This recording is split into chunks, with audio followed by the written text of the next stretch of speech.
विद्यार्थी मित्रांनो, मागील तासिकेमध्ये आपण टॅलीच्या बाबतीत चर्चा करत असताना जनरल एंट्रीज असतील, ग्रुप्स असतील, यावर थोडक्यात चर्चा केलेली आहे. आज आपण त्यामधीलच व्हाउचर एंट्रीज, ज्याला आपण मॅन्युअली अकाउंटिंग करत असताना त्याला जनरल एंट्री असं समजतो, परंतु टॅली अकाउंटिंगमध्ये याला, कॉम्प्युटरायझर अकाउंटिंगमध्ये याला व्हाउचर एंट्री असं म्हटलं जातं. मग गेटवे ऑफ टॅली या मेनूमध्ये अकाउंटिंग व्हाउचर्स हा ऑप्शन सिलेक्ट केल्यानंतर आपल्याला अकाउंटिंग व्हाउचर्स क्रिएशन असा स्क्रीन दिसून येतो. मग या स्क्रीनवर F4 ते F10 एकूण अशा 7 फंक्शन कीजवर हे वेगवेगळे प्रकार सेट केलेले आहेत.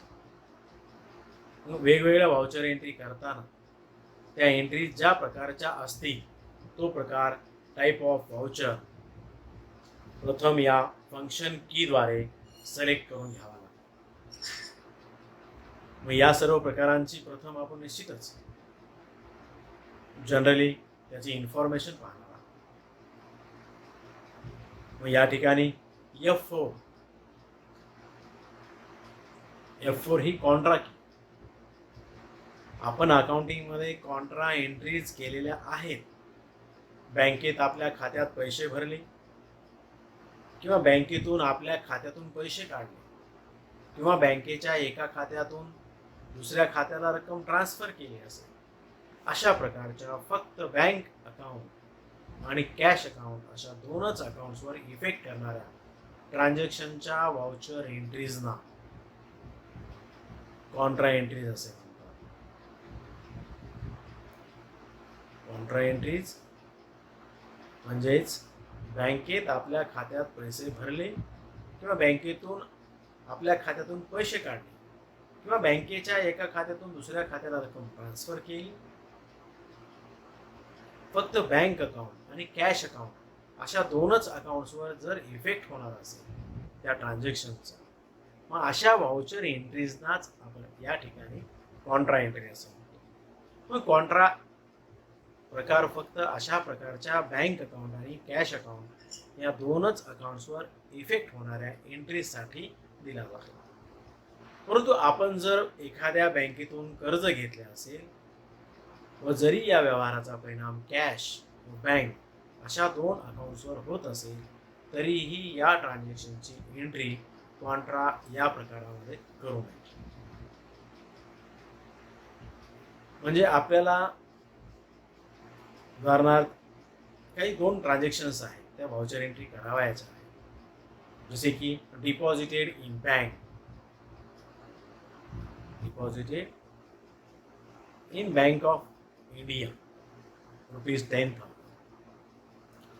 and second आहे withdraw of Bank of India 5,000. या दोन्ही ट्रान्झॅक्शन्समध्ये बँक ऑफ इंडिया व कॅश या दोनच अकाउंट्सवर इफेक्ट होईल. पहिल्या ट्रान्झॅक्शन्समध्ये बँकेला पैसे मिळाले तर दुसऱ्या ट्रान्झॅक्शनमध्ये बँकेतून पैसे घेतले. त्यामुळे या ट्रान्झॅक्शनच्या व्हाउचर एंट्रीसाठी कॉन्ट्रा हा टाईप सिलेक्ट करावा लागेल व त्यासाठी कीबोर्डवरील शॉर्टकट की F4 ही की फंक्शन की प्रेस करावी लागेल. म्हणजे कॉन्ट्रा कीसाठीचं व्हाउचर आपल्यासोबत. त्यासोबतच F5 पेमेंट. जर एखाद्या ट्रान्झॅक्शनमध्ये संपत्तीच्या खरेदीत किंवा एखाद्या खर्चासाठी काही रोख कॅश किंवा बँकेतील कॅश जात असेल, तर अशा प्रकारच्या ट्रान्झॅक्शनसाठी पेमेंट हा टाईप वापरला.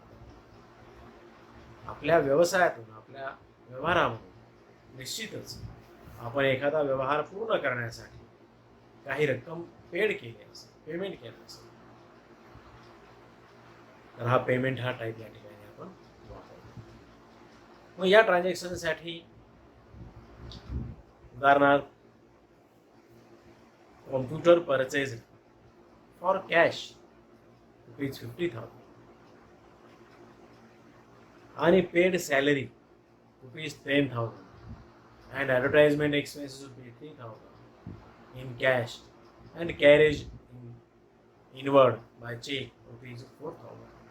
अशा वेगवेगळ्या ट्रान्झॅक्शन्स पैकी पहिल्या ट्रान्झॅक्शन्स मध्ये रोख पैसे आपण कॉम्प्युटर खरेदी केलेला आहे त्यासाठी दिलेला आहे. तर दुसऱ्या ट्रान्झॅक्शन मध्ये सॅलरी असेल, ॲडव्हर्टाइजमेंट असेल इत्यादीसाठी रोख पैसे दिलेले आहेत. कॅरेज इनवर्ड या खर्चासाठी चेक दिलेला आहे. चेक दिल्यामुळे बँकेच्या अकाउंटमधून तेवढी रक्कम निश्चितच पैसे आपले कमी होते. म्हणजे थोडक्यात सांगायचं झालं तर कुठल्याही प्रकारे कॅश किंवा बँक बॅलन्स बँकेतील पैसे बिझनेसमधून बाहेर जात असल्यास अशा प्रकारच्या व्यवहारांना, अशा प्रकारच्या ट्रान्झॅक्शनच्या जर्नल एंट्रीज, व्हाउचर एंट्रीसाठी पेमेंट हा टाईप वापरला जातो. त्यासाठी शॉर्टकट F5 ही फंक्शन की त्या ठिकाणी आपण प्रेस केल्यानंतर आपल्याला पेमेंट व्हाउचर आपल्या समोर येतं आणि त्या ठिकाणी आपण ती मिळवतो. त्यासोबतच रिसिप्ट F6, रिसिप्टसाठी F6 जर एखाद्या ट्रान्झॅक्शन्समध्ये ॲसेटच्या विक्रीमुळे अथवा कोणत्याही इन्कममुळे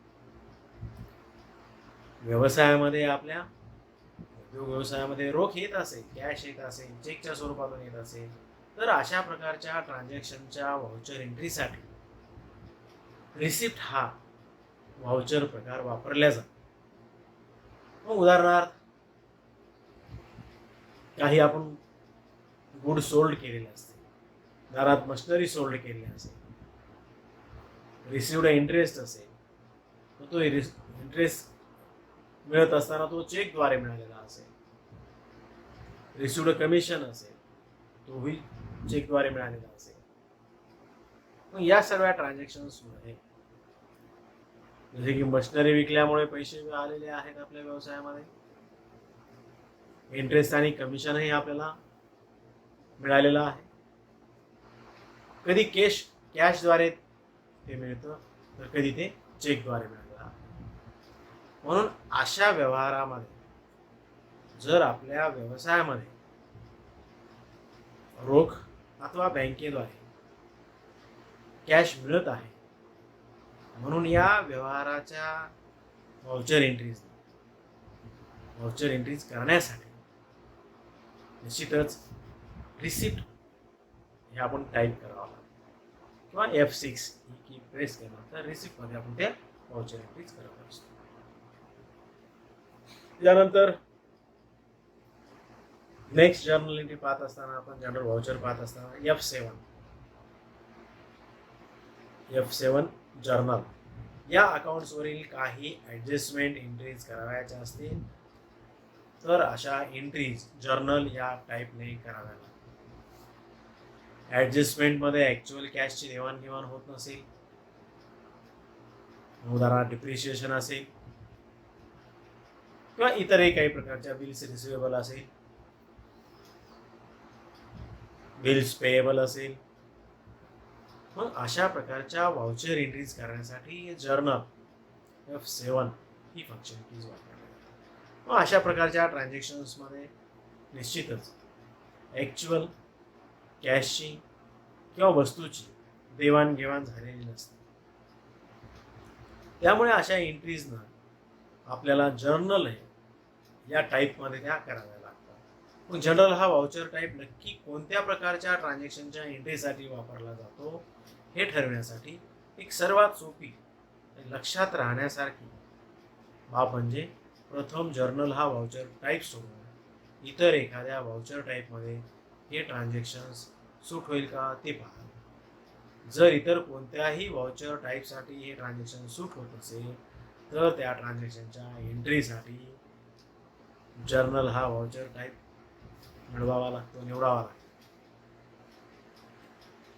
निश्चितच अशा प्रकारच्या नोंदी करण्यासाठी F7 किंवा जर्नल हा टाईप वापरला जातो. जसे की furniture ₹20,000 was bought in the business by the owner या ट्रान्झॅक्शनमध्ये कॅपिटल म्हणून फर्निचर बिझनेसमध्ये आणले आहे. आता इतर एखाद्या व्हाउचर टाईपसाठी हे ट्रान्झॅक्शन सूट होते का? मग कॉन्ट्रा या प्रकारामध्ये हे ट्रान्झॅक्शन येत नाही, कारण बँक कॅश या अकाउंट्सवर या ट्रान्झॅक्शनचा काहीच परिणाम होत नाही.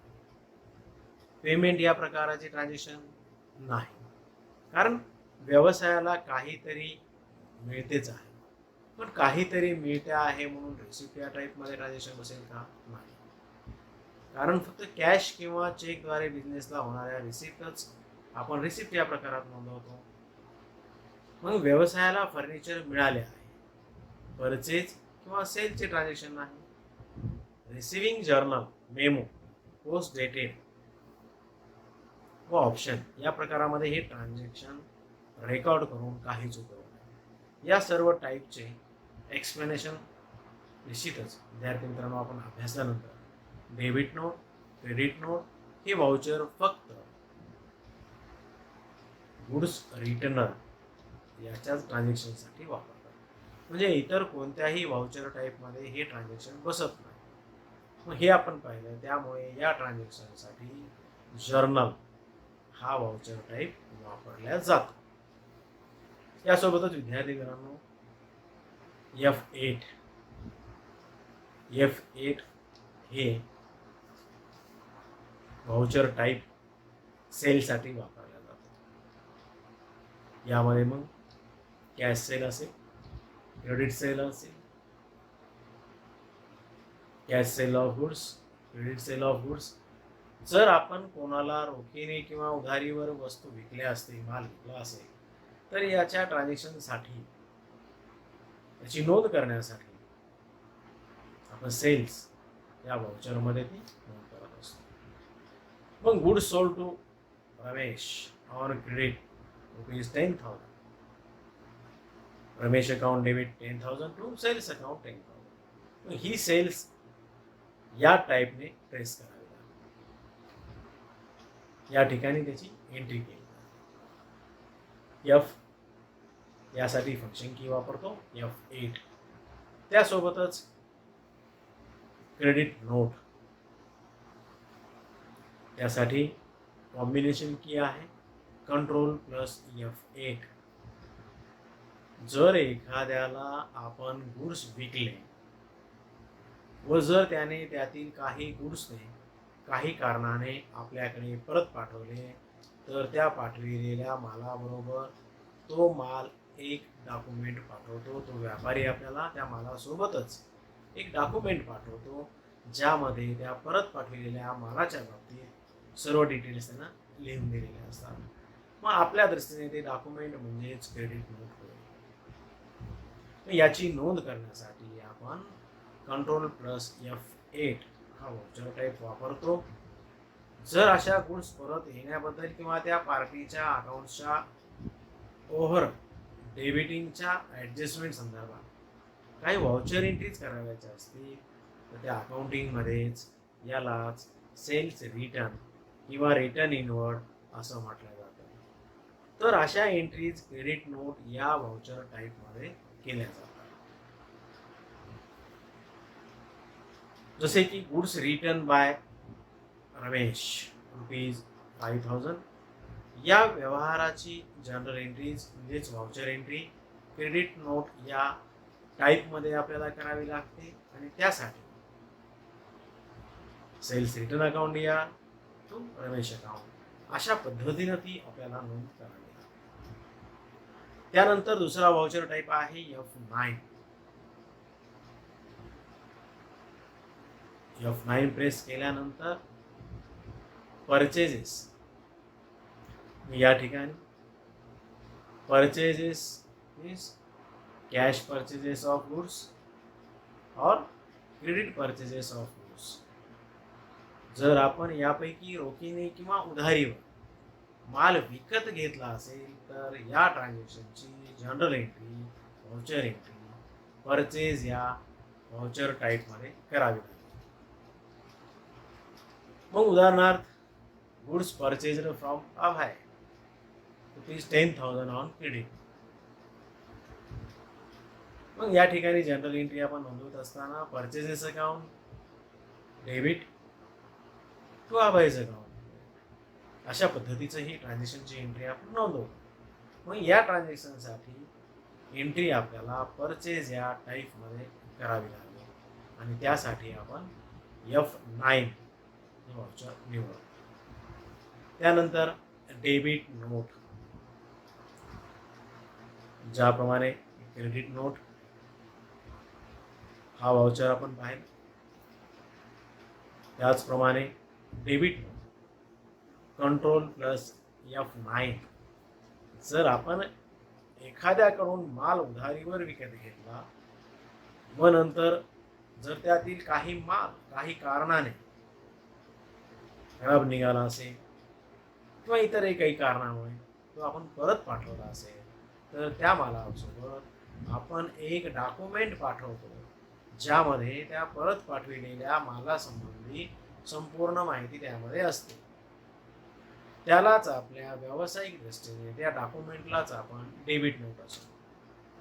जर अशा गुड्सला परत पाठविण्याबद्दल किंवा त्या पार्टीला अकाउंट्सच्या ओव्हर क्रेडिटिंगच्या ॲडजस्टमेंट संदर्भात काही एंट्रीज करायच्या असतील तर आपण डेबिट नोट या वाउचर टाईपचा वापर करू शकतो. मग गुड्स रिटर्न टू अभय ₹10,000 असेल, 5,000 असेल, जे काय असेल. मग या व्यवहाराची जनरल एंट्री करत असताना, वाउचर एंट्री करत असताना डेबिट नोट या टाईप खाली ती करावी लागते. हे Abhay's account debit 1,000 to purchase return account. मग अशा प्रकारे हे डेबिट नोट या वाउचरमध्ये ही जनरल एंट्रीज आपण करतो. त्यानंतर दुसरा प्रकार म्हणजे रिव्हर्सिंग जर्नल F10. हेही एक नॉन अकाउंटिंग प्रकारचं वाउचर आहे. रिव्हर्सिंग जर्नल हे एक नॉन अकाउंटिंग प्रकारचं वाउचर आहे. यासाठी F10 या कीचा वापर केला जातो. नॉन अकाउंटिंग याचा अर्थ असा की अशा प्रकारच्या वाउचरचा परिणाम कंपनीच्या प्रत्यक्ष अकाउंटिंगवर काहीही होत नसतो. मग बऱ्याच वेळा आपल्याला काही घटनांचा परिणाम अकाउंटिंगवर काय होतो हे केवळ प्रायोगिक तत्वावरच पाहायचे असते. उदाहरण समजा एखाद्या महिन्याला टोटल सेल विशिष्ट रकमेचा झाल्यास नेट प्रॉफिट किती हो इत्यादी अशा प्रकारच्या एंट्रीचा परिणाम कंपनीच्या अकाउंट्सवर कशा रीतीने होईल हे पाहण्यासाठी टॅली अकाउंटिंगमध्ये रिव्हर्सिंग जर्नल, मेमोरंडम व ऑप्शनल असे 3 वेगवेगळे वाउचर्सचे प्रकार दिलेले आहेत. रिव्हर्सिंग जर्नल याचा अर्थ असा की आपण कोणतीही काल्पनिक वाउचर एंट्री या प्रकारच्या वाउचरमध्ये एंटर करू शकतो. मग अशा एंट्रीचा परिणाम कंपनीच्या अकाउंट्सवर काहीच होत नाही. मग अशा एंट्रीज रिव्हर्सिंग जर्नल रजिस्टरमध्ये स्टोअर होऊन राहतात व नंतर आपल्याला त्या पाहता येतात. मग दिलेल्या काही विशिष्ट दिवसांच्या या एंट्रीचा परिणाम अकाउंट्सवर कसा होईल हे आपल्याला अकाउंटिंग रिपोर्ट्समध्ये काही विशिष्ट कमांड्स देऊन पाहता येईल. हा विशिष्ट दिवसाचा काळ आपल्याला ही एंट्री करत असताना देऊन ठेवता येईल. या विशिष्ट दिवसानंतर ही वाउचर एंट्री आपोआपच उलट रिव्हर्स केली जाते व त्याचा इफेक्ट नील केला जातो. मग सर्व नॉन अकाउंटिंग वाउचर्सचा परिणाम अकाउंट्सवर कसा होतो हे पाहण्यासाठी कोणत्या कमांड्स वापराव्या लागतात. ह्याही एंट्रीज निश्चितच तशा प्रकारच्या एंट्रीज आपण जनरली आपण एक अंदाज लावण्यासाठी तशा जनरल एंट्रीज करून ठेवण्यासाठी आपल्याला टॅलीमध्ये त्या करता येतात. त्यानंतर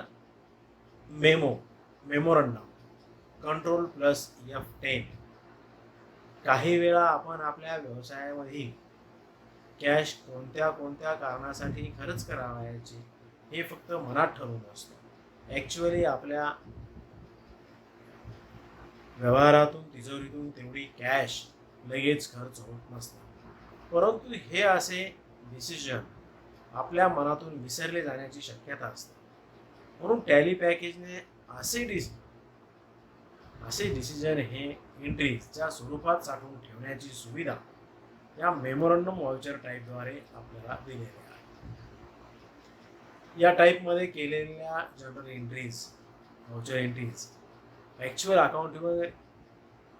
ॲक्च्युअलरित्या अकाउंटिंगवर किंवा त्याचा कोणत्या पत्रकावर, प्रॉफिट अँड लॉस अकाउंट किंवा बॅलन्स शीटवर याचा काहीही परिणाम होत नाही. उदाहरणार्थ एखाद्याने ठरवले की महिन्याच्या भाड्यासाठी 20,000 रुपये एवढी कॅश आपल्याला दर महिन्याला व्यवहारातून बाजूला काढून ठेवायची. ॲक्च्युअली ही कॅश खर्च होणार नसते, तरीही ती कॉम्प्युटरच्या मेमरीमध्ये एंट्रीच्या स्वरूपामध्ये या ऑप्शन साठवून ठेवण्यासाठी ती मेमोरंडम हा टाईप सिलेक्ट करून त्यामध्ये आपण निश्चितच पुढील प्रमाणे एंट्री करून ते ठेवू शकतो, ज्यामध्ये rent account DR 10,000 to cash account 10,000 अशा प्रकारची एंट्री आपण या मेमोरंडम स्वरूपामध्ये ठेवू शकतो. आज आपण या ठिकाणी थांबू.